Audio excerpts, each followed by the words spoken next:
Danas je promocija, izašao je naš prvi album Tempet, suradnja Tempet i Džiger benda koji traje već neko duže vrijeme. Kroz bend je prošlo sigurno najmanje 10 članova, kroz vokalnu skupinu, mislim da počne sa broja, mislim da je jedno 40 ljudi sigurno se nabrojalo. To u biti, kažem vam, plod višegodišnje suradnje. Ovo je nekako isplivalo ono najbolje što smo mogli napraviti u ovom trenutku.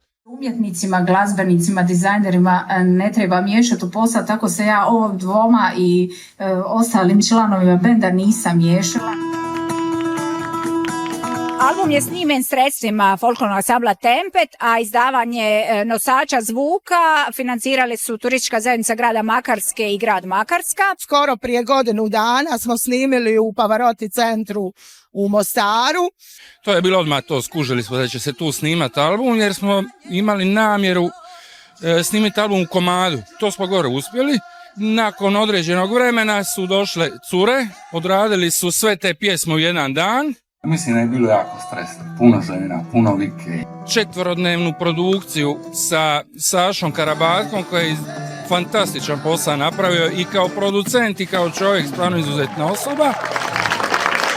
Bilo je i zabavno i slatko. Kao drugi potpisnik u produkciji je Luka Srzić, onda klinac od 16 godina koji je stvarno i osvirao je bubnjeve na albumu i mislim da mi je to bila i velika škola, ali puno je sebe dao u taj sami album.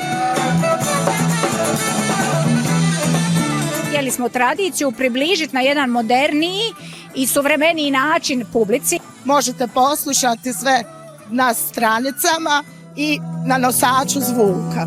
I mislim da mi je ovo nešto najljepše što se ovdje sve napravi. Stvarno mi puno znači. Mislim da stvaramo jednu glazbenu platformu u ovome gradu. Tempet nije samo ansambl, on je udruženje, zapravo glazbena platforma koja radi sve, i festival, i čuva tradiciju, i svom dušom je u svim svojim projektima.